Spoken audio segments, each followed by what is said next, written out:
The Daleks are back. Correct. With their eye stalk set on Continent A. The Might of the Daleks is a slice of 1960s Doctor Who goodness. It's got everything. It's got war, it's got death, and of course it's got the Daleks. Who knew that the end of the world could get any worse? You have no choice but to ally with the Daleks. This story is really about what happens when the Doctor doesn't turn up, and it's pure chaos. Today, we'll explore how we transported back to the 1960s to create a prequel to the Daleks' master plan, the most famous lost story in Doctor Who's history. Behold the Time Destructor. And if you squint and you try really, really hard, you might be able to convince yourself that the Daleks' master plan has been returned to the BBC's archive.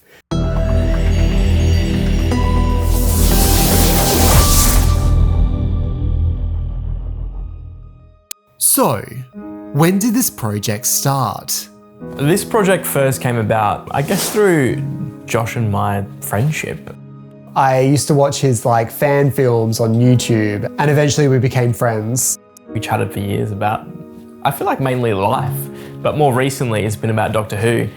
I feel like there is a lot of fan films out there where it's pretty clear that the person making it is a fan first and a filmmaker second. Whereas I feel like with Aaron, his skill is very much filmmaker first, fan second. Just before COVID, Josh and I were thinking about doing a sort of fan film project, and it was going to be this sort of 3-part Daleks master plan inspired epic. The Might of the Daleks was really seen as the second episode of Mission to the Unknown. So Mission to the Unknown is episode 1, and The Might of the Daleks is episode 2. And then we move on to the Mythmakers and then the Daleks master plan. And we were going to touch on different sort of aspects of that story, how the Terranium core came about into the Time Destructor, and how the Space Security Service came about, how the delegates came together, all those types of things. The Daleks master plan is a rich piece of Doctor Who's history. It's got so many interesting elements to pick from. And I feel like that's why people always keep bringing up the Daleks master plan, even though it's been missing. And then COVID hit, and that killed that idea completely. And it's taken us till 2022 when Josh said, hey, I'm thinking of coming to Perth. Do you reckon we could do this? And that was in, I think, November, and we were filming in January. So we had a month to turn this project around, and I was like, let's do it. The initial concept of doing a 3-episode series was a bit too ambitious. And after some gentle persuasion, I convinced Aaron to do my episode, which was episode 2, and it was titled The Core of Destruction. The original script idea came after I watched the TV show Threads, but it's also inspired by The Twilight Zone and also a bit of 2004's Downfall. It was also important that we kept the cast quite minimal as well, so we only ended up having 2 leads and a Dalek. We didn't have time to do auditions, so essentially we did a kind of expression of interest. People sent through their CVs, their show reels, their headshots, and from there I passed it on to Josh. And Josh, I guess, almost blind casted people based on their show reels.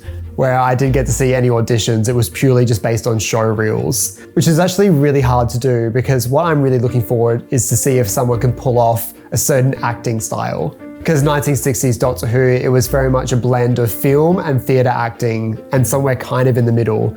I wanted these performances to be genuine and real, but still have that heightened nature that the 60s kind of had. And trying to find that type of performance out of a show reel is very difficult.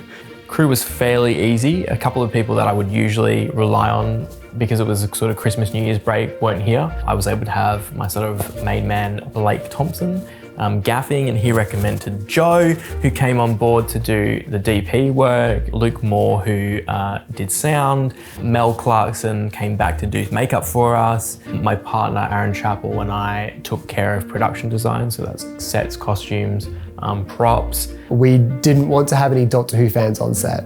The only Doctor Who fans on set was me and Aaron, because I really wanted people who were filmmakers first and fans second, or not fans at all. And it was great working with a team who got the style, who were excited by it, who were like, we don't get to film in black and white or 4x3 or do sci-fi stuff very often. So it was very nice that they really jumped in on it and really got a good grip of it. And I think the performances really stand out because these are people who love to act and they're not just doing it because they want to be in a Doctor Who fan film. That device will destroy the entire planet. I'd rather die under their missile. And yeah, we put together a cast and a crew. And then the next thing was to do all the production design stuff and turn that around before the Christmas break. So we knew that we wanted to emulate this 60s Doctor Who style. One of Josh's other influences was Twilight Zone, so we kind of had a distinct idea about the types of designs and patterns that we wanted to incorporate into the set. Josh also suggested a sort of 1940s Art Deco take on everything, so that was very much prominent. Josh did some sketches of what they thought the set might look like, and from there we designed a corridor or hallway, the war room, and then the war room was slightly modified to be the laboratory.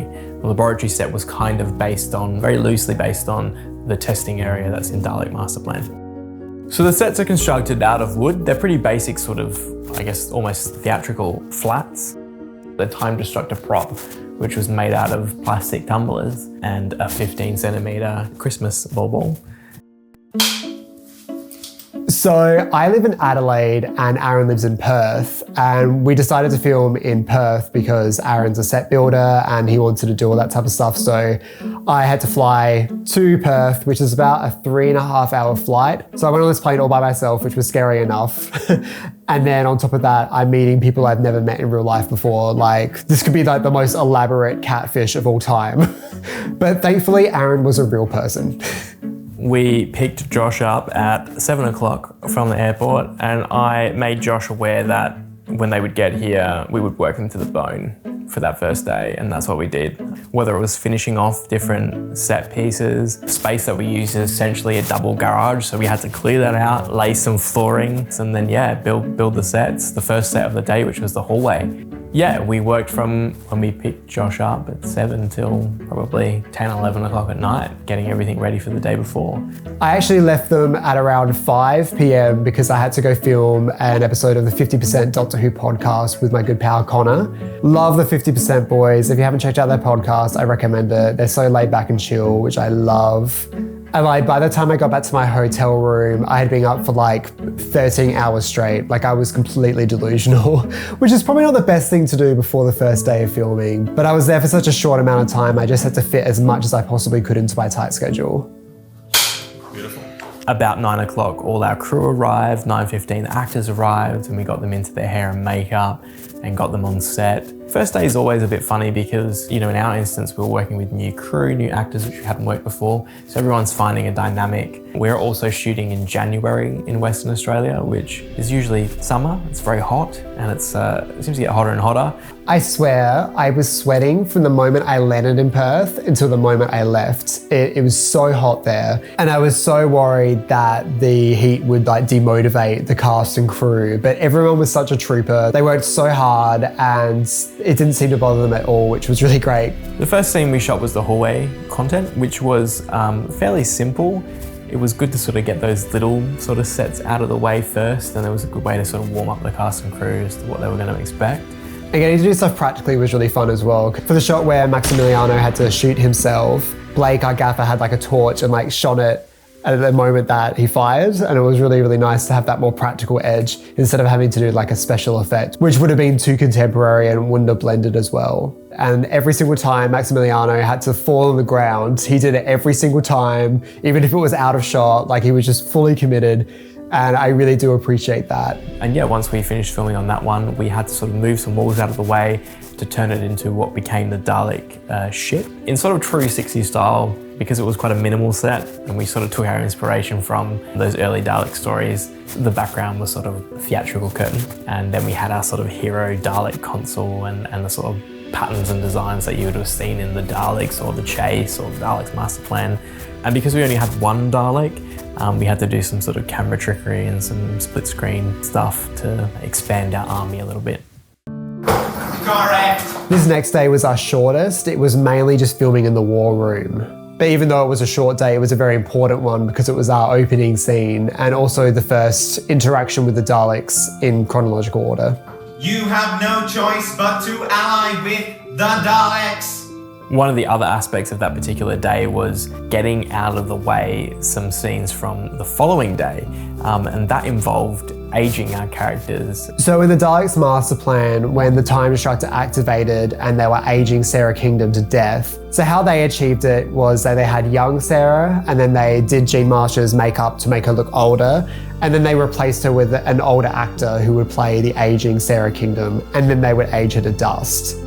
And that was a bit of a trial and error for us. We sort of had a half day to spare because we were ahead of time, so we really made the most of that and were able to experiment with how the makeup was looking. So yeah, so we were very fortunate that we finished early that day because we really needed the time to play around with that. And I can't imagine us having to do that on our last day when we were down to the wire and we had a lot to do.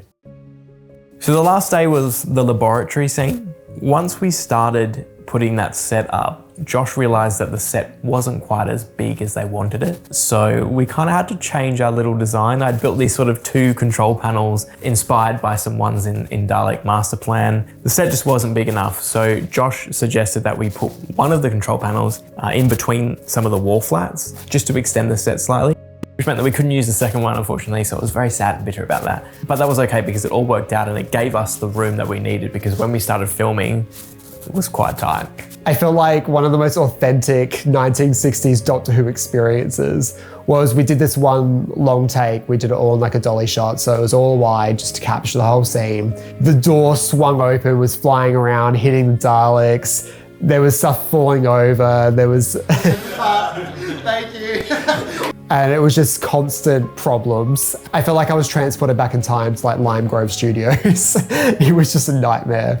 But we had the luxury that we could do endless retakes and we could do heaps of different camera angles and different shots, whereas back then they kind of just had to get what they got. And the doors, they just wouldn't stay open. So we had to get Aaron, my producer, and Mel, our makeup artist, to get on the ground and hold the doors open. There's one shot where I actually had to CGI out Mel's hand because you could see it in the corner. We made the conscious choice to film everything in a studio setting, like how 1960s Doctor Who was primarily done. So we built all the sets. Usually for a short film like this, I would have done it all on location, but we really wanted to emulate that kind of look. And we had a lot more control over lighting and stuff like that as well. But we did decide to do location filming for one final bit, which was with the time destructor on the deserted planet.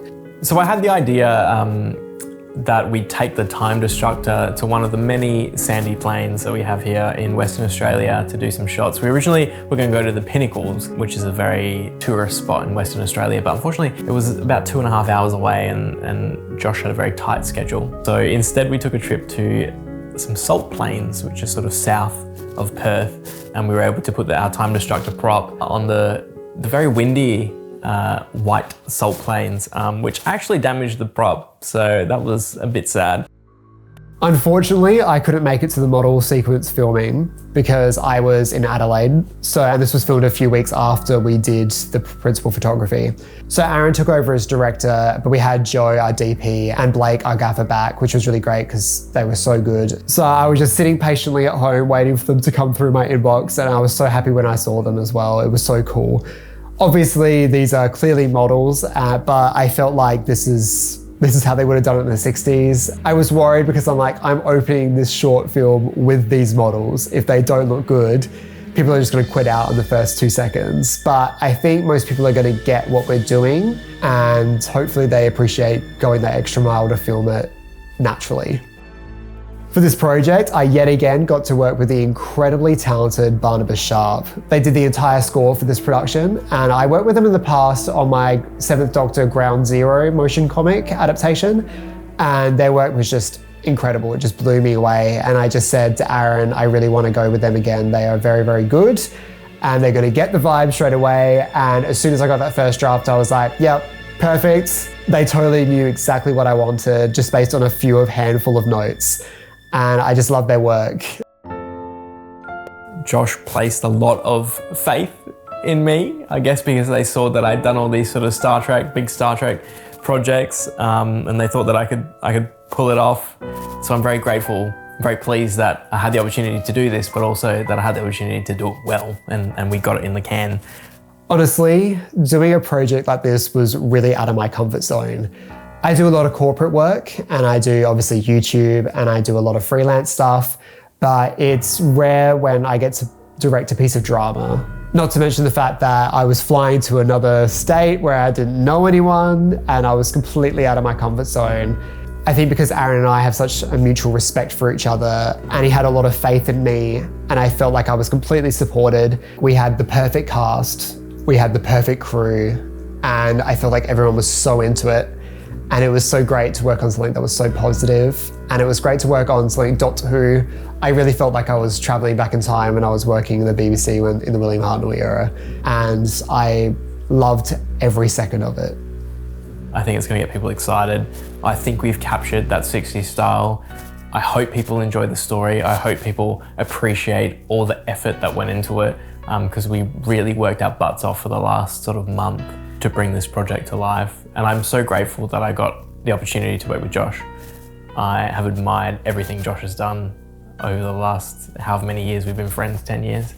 And yeah, I'm so glad that we've been able to work together. It's been great. Don't forget to click below to subscribe to the official Josh Snares YouTube channel.